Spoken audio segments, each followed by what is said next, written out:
Our look at this week's sports begins right here at the ACC tournament at the Barclays Center in Brooklyn, the most powerful conference in all of the land.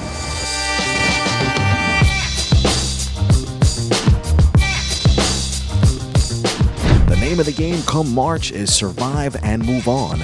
And that was the story for Duke, who topped Louisville 81-77 behind Luke Kennard and his double-double performance, 24 points and 10 rebounds for Kennard. We caught up with him in the postgame.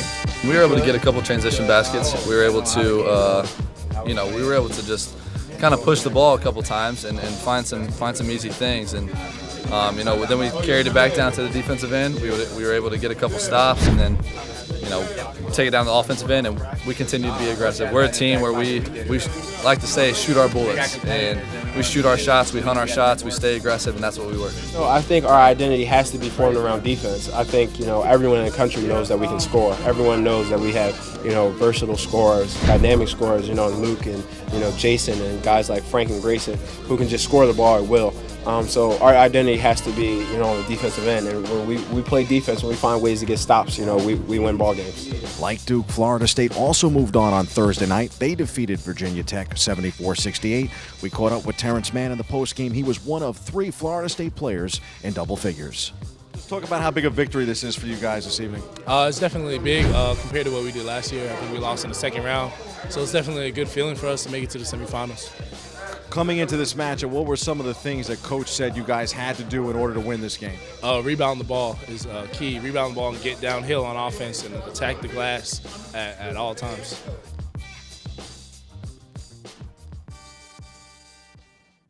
The first round opened Tuesday and saw Clemson take care of NC State 75-61 in the first game. Wake Forest topped Boston College 92-78, and Pittsburgh advanced past Georgia Tech 61-59. We were in the locker room after the Clemson win to talk about what it's like to be here in New York playing for the Power Conference on a powerful stage.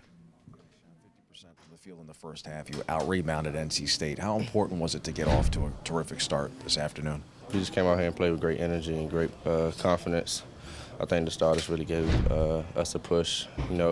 Guys stepped in and made shots early, so that encouraged and got other guys confident and going. You guys, the first matchup here in Brooklyn and the ACC tournament coming to New York. What was the Barclays Center like? Well, yeah, it's a very cool experience. You get to play in the NBA arena, so I think everybody was really excited for that, and everybody just came and played with great energy. In the second round, Miami eliminated Syracuse 62-57, while Duke got past Clemson 79-72, and Virginia Tech upended Wake Forest 99-90. Virginia also bested Pittsburgh 75-63 on Wednesday. Many a New York fan were disappointed to see Syracuse out so early. We go back inside the locker room for more.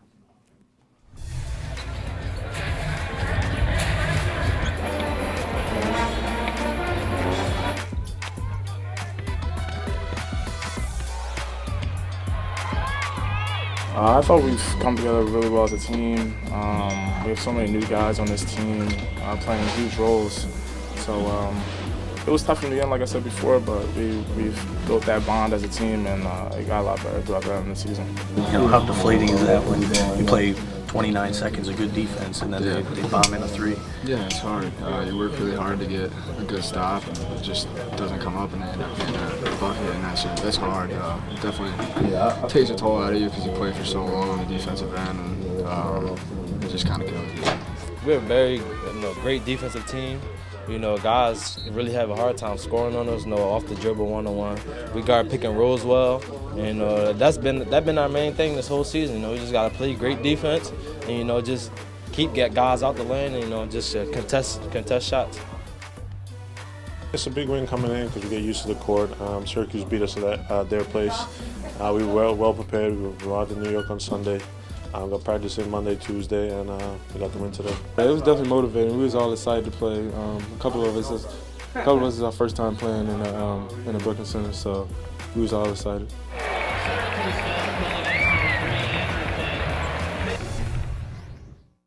Thursday's quarterfinal action included two terrific early games, thanks in large part to the fan bases, as North Carolina posted a 78-53 win against Miami, and Duke rolled past Louisville 81-77. And the nightcap, Florida State, as you saw, got past Virginia Tech 74-68, and Notre Dame toppled Virginia 71-58. On a side note, it was nice to see Virginia's Ty Jerome, a local standout from New Rochelle, who starred at Iona Prep, taking the floor at the Barclays Center. The semifinals provided a gem leading in, of course, and that's tonight in Brooklyn. Duke, North Carolina will play at 7 p.m., followed by Notre Dame and Florida State at 9 p.m. Duke and UNC split their two regular season games. As for the other semifinal, Notre Dame and Florida State split during the regular season too.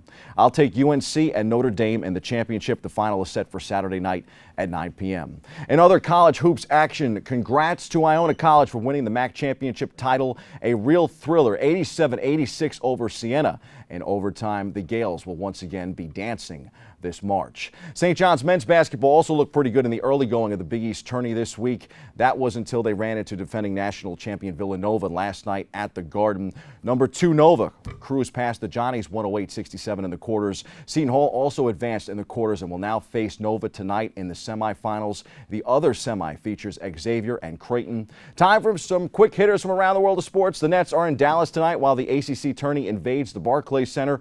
The Knicks are in Detroit while the Big East calls the Garden home for the weekend. On the ice, the Devils fell to Colorado 3-2 Thursday night. They have Phoenix Saturday. The Islanders topped Vancouver 4-3 in overtime Thursday night. They have St. Louis Saturday night on the road. The Rangers stumbled watching as two late goals by Carolina decided the Thursday night affair on the road. Hurricanes 4, Broadway Blue Shirts 3. The Rangers are in Detroit Sunday. Fans in New York can come to Empire City in Yonkers to watch the game with Rangers legend Mike Richter. Check out their website for more. We mentioned it last week, but the MLS is back and ready to go. NYCFC will have their home opener Sunday at Yankee Stadium. The club fell 1-0 in their opener last weekend in Orlando. Meanwhile, the Red Bulls won their opener against Atlanta 2-1. They have Colorado Saturday at 4 p.m. NYCFC gets going at 2 p.m. on Sunday, where our BronxNet cameras will be in the building. From the spring training baseball diamond, the Yankees are killing it. They are 11-3 in spring training action, while the Mets doing pretty well as well. They are 8-5. Yanks defeated Atlanta 8-7 Thursday. They'll have the Phillies today. The Mets tied Detroit 5-5. They'll play the Braves today. Spring training records have never really held any weight. In fact, many preseason predictions have the Yankees hovering around 500, possibly winning around 80 games. Met projections see the Amazons winning in the low 90s and competing again for a World Series title. For now, both the Yanks and Mets have looked very strong in spring training action. On the NFL gridiron, the Giants did indeed go after Brandon Marshall. The wide receiver was inked this week to a 2-year deal, switching locker rooms at MetLife Stadium. Marshall goes from the Jets to the Giants, where he could have a chance to do something special with Odell Beckham Jr. The move also likely allows Marshall to continue his broadcasting career here in the Big Apple. Marshall has become a big part of Inside the NFL on Showtime.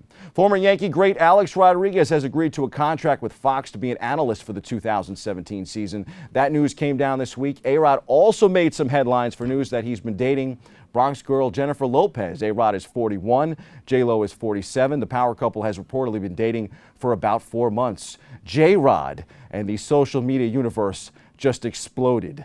Not to go back to football, folks, but speaking of possible exploding universes, the Jets are still in the market for a quarterback, and with news out of Chicago that Jay Cutler's days are done there, it looks like Cutler could be a strong possibility for Gangrene. Tony Romo is allegedly out in Dallas, but it looks like the Cowboys are looking to deal him. Rumors have Romo going to either Denver or Houston. I originally thought Denver, but the last couple of days I've been leaning toward Houston. Back to baseball, where Tim Tebow has continued to draw plenty of attention in spring training. Even if his game has not been up to par, he got his first start this week and went 0 for 3 at the plate. He's playing the outfield and batting 8th today for the Mets. The Mets are giving Tebow every opportunity to showcase his raw power this spring. This spring baseball season also welcomes the return of the World Baseball Classic. The Dominican Republic looks very strong in the early going. They beat Canada 9-2 on Thursday. Floyd Mayweather and Conor McGregor continue to trade barbs, just not in the ring. Mayweather, the boxing great, said this week to the UFC star through interviews and social media to just sign the paper so they can get this boxing fight done. He later said that McGregor is all talk and no action. I think the two sides are moving closer, but still no deal on the horizon. Tyron Woodley got the best of Stephen Thompson and Woodley Thompson 2 last weekend in the UFC from Las Vegas. Woodley pummeled Thompson in the deciding 5th round to retain his title. The UFC is excited to welcome back the legendary George St. Pierre. He will fight Michael Bisping in his return. Also some rumblings that if McGregor fights Mayweather, former boxing great Roy Jones Jr. would like to square off against MMA legend Anderson Silva on the undercard. Very interesting. And from auto racing, IndyCar returns this weekend to St. Petersburg, Florida. Fans will now have NASCAR and IndyCar back in full swing as the calendar moves firmly into March. Vroom, vroom. Those are the headlines. We hit the C-list for some great wisdom from former New York Football Giants head coach Tom Coughlin.